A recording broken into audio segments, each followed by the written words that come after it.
kaibigan, sa araw na ito ay maririnig po ninyo ang testimonya ng isang dilalang na nais ibahagi ang kanyang kwento upang kapulutan ng aral. Siya po ay si Tina.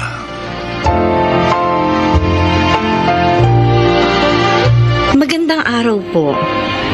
Nakakahiya mga sabihin, sa beer house po ako nagtatrabaho. Nagbebenta ng aliw sa mga lalaki.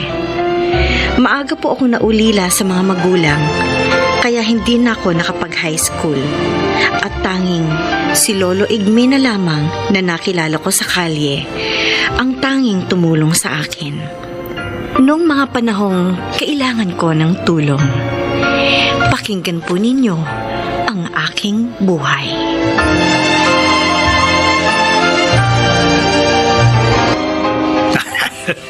Ang sarap mo talaga, Tina. Wala kang kupas. Hoy, nakadalawa na tayo Bayaran mo na ako, Rufo. Dapat may tip, ha? Bitin pa ako eh. Isa pa tayo. Ano? Nakadalawa ka na, hindi ka papagod? Ay, bakit? Di mo na ba kaya? Sabihin mo lang. Bibigyan kita ng gamot para lumakas ka. Ha? Ayoko ng drugs. Hostess lang ako pero hindi ako adik, ano? At saka, kaya ko pa. Huwag kang mainis. Gusto mo ng malaking bayad, hindi ba?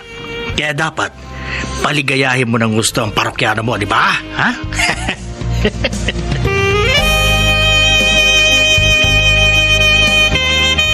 O, Tina. Mukhang masama pakiramdam mo Hindi ka pa bumabangon dyan sa higaan mo. Yung anak mo nga pala, napaliguan na ni Lolo Igme. Salamat naman. Masakit ang katawan ko, Joy. Yung visit kasing Rufo na yun, pinagod ako. Nako! Tupang talaga sa sex ang lukulukong yun. Ay, malas mo lang. Ikaw na ang paborito niya ngayon.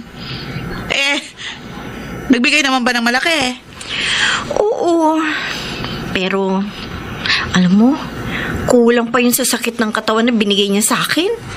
Sa mga pambababoy niya. Kakasuka siya. Ano ba? Nag-i-emote ka na naman dyan. Ilang taong ka na sa trabahong ito hanggang ngayon ba? Hindi ka pa rin sanay? Sanay na. Pero nangangarap pa rin ako, syempre, na makaalis sa putikang ito. At makalaya sa pambababoy ng mga lalaki. Paano? Tulad ko rin, wala ka rin pinag-aralan. Di ba? May anak ka pa na kailangan buhayin. At bukod doon, ikaw rin ang sumasagot sa mga gamot ni Lolo Igme.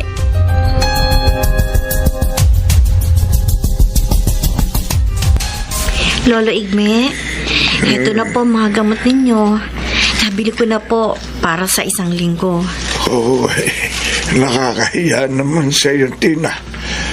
Hindi kita kadugo, pero ikaw pa ngayon ang tumutulong sa akin.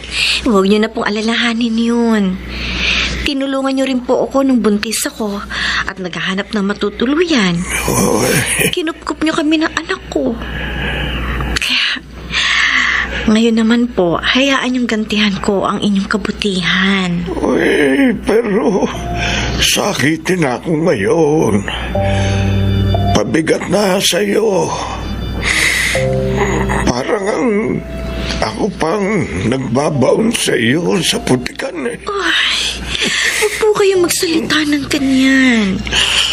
Hindi po totoo yan. Napasok ako sa trabahong ito dahil sa kahirapan ng buhay. At sa kawalan ng pinag-aralan. Kaya, Lolo, wala po kayong kasalanan.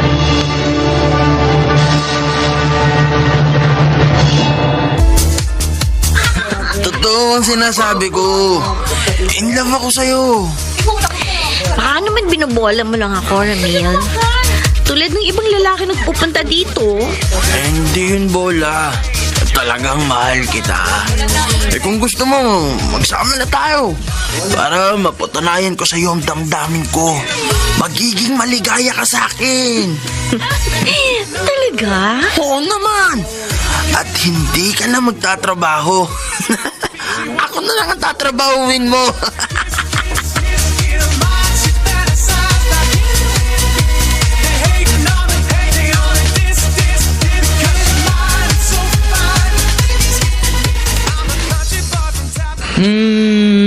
Parang yung punta ni Ramil sa beer house, ha?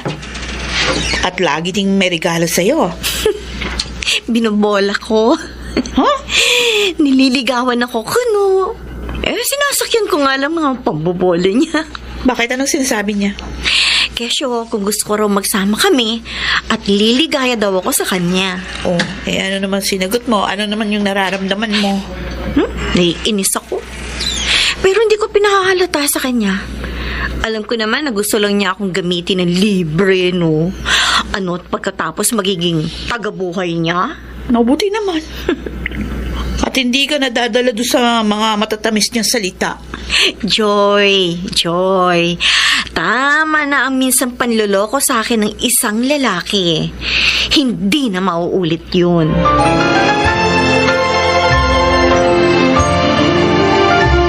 Lolo Igme, Ikaw pala, Joy. Gusto mo na bang kumain? Handa na itong pagkain na. nasaan no si Tina? Umalis. May bibilhin daw sandali sa mall. Ha? Na mga kailangan din sa bahay. Uy, bakit hindi niya ako ginising? Sana nakasama ako. Meron pa naman akong gustong bilhin. Sayang nga. Pero malamang na parating na yon. Kanina pa umalis eh. Dapat nga narito na siya. Bakit po wala pa?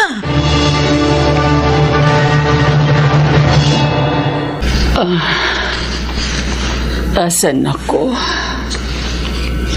Ma'am, narito po kayo sa isang klinik. Klinik? Opo. Ako nga po pala si Tina.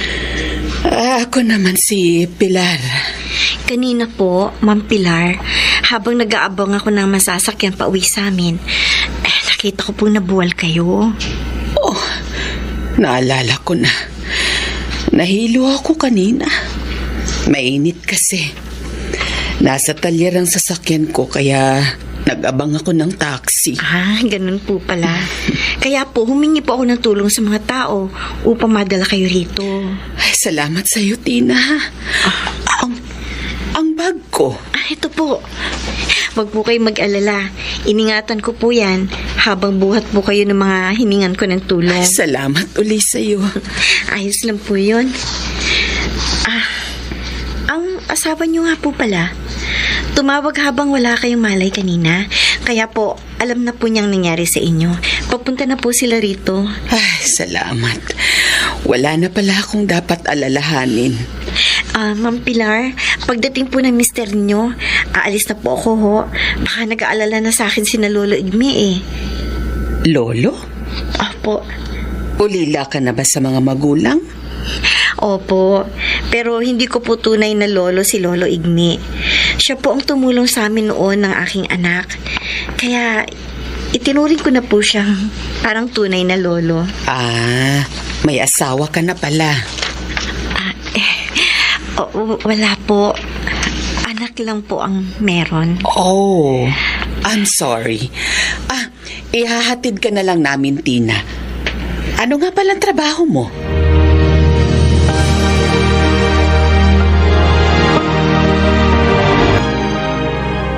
Yun pala ang dahilan. Kaya ngayon ka lang nakauwi. Oo, Joy. Sila ba yung sakay nung magarang kotse na nagkatid sa'yo? Oo. Alam mo, ang bait nilang mag-asawa. Alam ba nila trabaho mo? Oo, pinagtapat ko. Nakakatuwa naman itong kaibigan ko. Matulungin na. Honest pa. Alam mo namang hindi ko ugaling magtahi-tahi ng kwento, di ba? Sabi nga pala ni Ma'am Pilar, magkikita raw kami uli. Bakit daw? Ewan ko. Hindi naman niya sinabi kung bakit.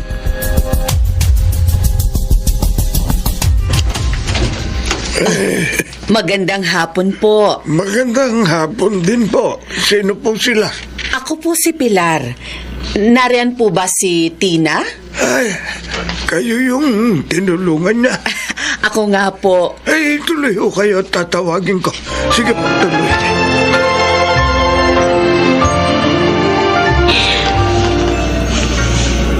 Para sa amin po itong lahat na dala ninyo, Ma'am Pilar. Oo, Tina. Yung groceries para magamit nyo. Ito namang iba, mga produktong ititinda mo online. Di ba sabi mo sa akin, gusto mong iwan na ang trabaho mo sa beer house? Opo. Kaya naisip kong bigyan ka ng mapagkakakitaan. Kami na rin na magpapagamot kay Lolo Igme para wala ka ng problema. Naku. Salamat po, Ma'am Pilar. At hindi lang yan. Eto, kunin mo. Malaking halaga po yan. Gamitin mo ito upang may panggastos kayo. At ang iba, tabi mo. Salamat po. Salamat po na marami, Ma'am Pilar. Mabait ka, Tina.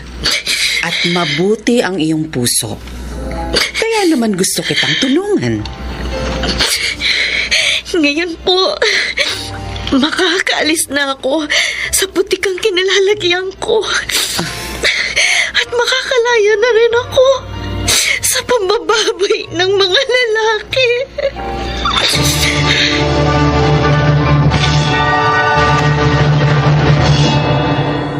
Walang pagsidla ng aking kaligayahan ng mga oras na yon. Ang isang maliit na pagtulong ay nagbunga ng katuparan ng aking pangarap. Tunay ngang habang may buhay ay may pag-asa. Sana po kinapulutan ninyo ng aral ang aking inilahad. Ako po si Tina at ito ang aking buhay. Mga nagsiganap, Leonel Benjamin, Rosana Villegas, Maynard Landicho, Angelo Alcantara, Jenaline de la Cruz at Chiquit del Carmen Amor. Naglapat ng angkop na tunog, Jerry Mutia.